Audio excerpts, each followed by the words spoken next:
Being the most attractive places in India, there are numerous number of places to visit in Chandigarh.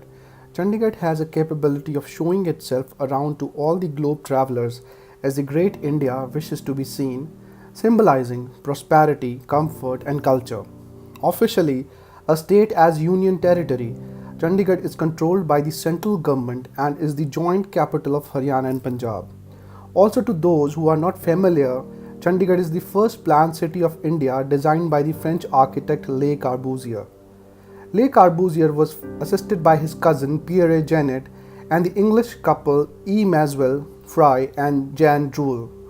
These three architects are responsible for most of the public and residential building raised in Chandigarh between 1950 and 1965.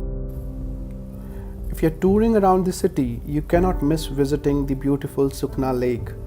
The serene and soothing environment here will ease out all your stress. This 3-kilometer long water body is a man-made lake nestled at the foothills of the Shivalik range. This is an awesome place if you enjoy water sports. Travel enthusiasts are attracted to the city for its cleanliness and lush greenery. The structural design of the city is a pragmatic blend of progressive design and functional development. Did you know that Rock Garden at Chandigarh has been designed using urban and industrial waste? In fact, its beautifully crafted sculptures and artworks are the highlight of the nature park. Do pay a visit and don't be surprised if people around you address as Shri Nek Chand's garden, as he was the one who laid the foundation of this park. Let's discuss about the villages in UT Chandigarh. At present, the Union Territory of Chandigarh has 23 villages. However, 11 villages are under the municipal corporation and 12 villages are under panchayats.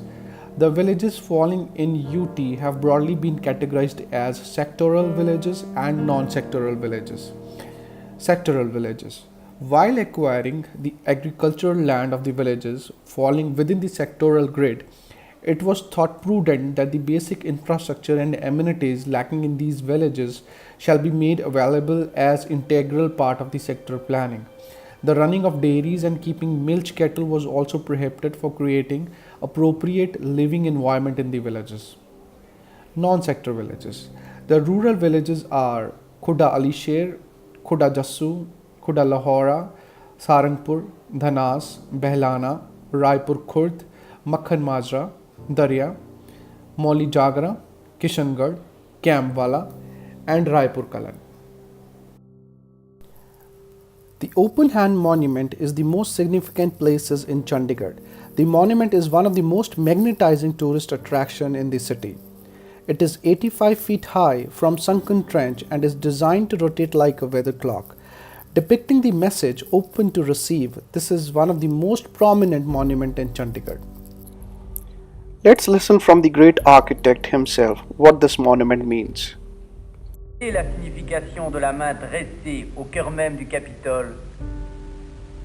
C'est l'expression d'une philosophie, en toute modestie, de ma part, fruit d'une vie d'examen, de lutte, de défaite, de victoire peut-être, parfois, pourquoi pas. Dès ma première rencontre avec M. Nehru, à Delhi et à Chandigarh, au début de la construction, la main ouverte fut présente entre nous.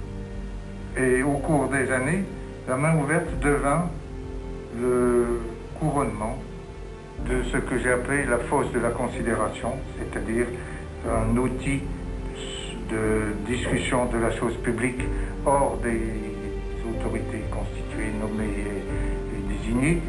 Et cette fosse se trouve creusée au sommet de la ville, dominée de 28 mètres par la main, qui elle-même éclate en plein soleil sur le fond du Himalaya. Le sol de cette fosse de la considération pourquoi? C'est-à-dire que les choses doivent être considérées. Et considérer les choses veut dire qu'on a réfléchi, qu'on a vu, qu'on parle de ce qui est réellement.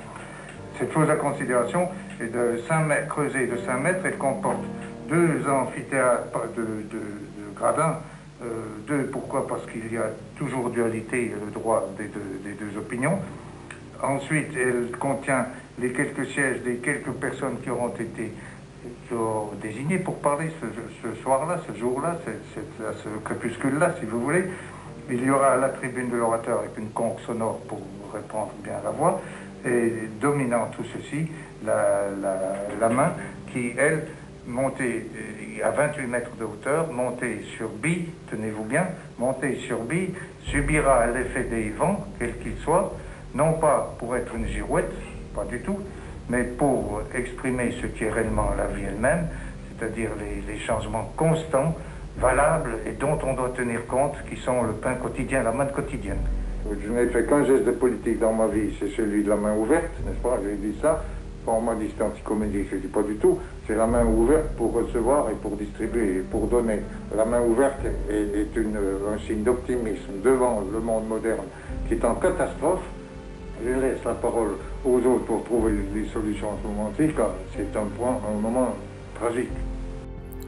This was great architect Le Corbusier explaining the meaning of his masterpiece.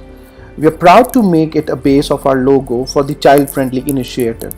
It tells we are working for Chandigarh. It also tells that we imbibe all the values and principles that this great piece of architecture displays. The buildings behind the open hand monument tells that Chandigarh is one of the 100 cities shortlisted for the Smart City project and has the potential of fast track development by the government. The trees in the logo displays city's commitment towards maintaining environment and greenery. It displays the citizens' environmentally friendly nature. Right to education. First, we are focusing on the present education system. If we talk about the present scenario of education in Chandigarh, we have identified that in government schools, only 48.51% students managed to qualify in their examination. A total of 10,850 students appeared for the class 10th examination this year, but only 51.49% could pass. Comparatively, the private school students have performed better than the government schools.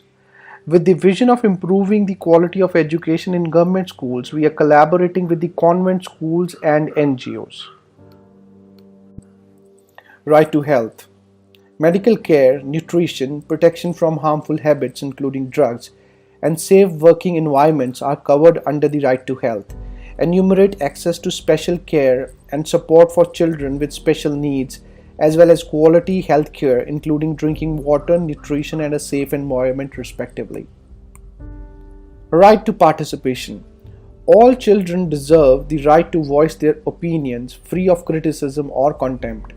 In situations where adults are actively deciding upon choices on behalf of children, the latter are entitled to have their opinions taken into consideration. While children's opinion may not be based on facts, it is nonetheless an important source of insight for parents and should be considered. However, this depends on the child's level of maturity and age. Children have freedom of expression as long as they are not harming others with their opinion and knowledge. Right to safety. Protection from violence extends even to family members, and children must not suffer ill treatment or sexual or physical violence. This includes use of violence as a means of discipline. All forms of sexual exploitation and abuse are unacceptable, and this article takes into view the sale of children, child prostitution, and child pornography. Right to play and leisure. Article 31. Leisure, play and culture. Children have the right to relax and play, and to join in a wide range of cultural, artistic, and other recreation activities.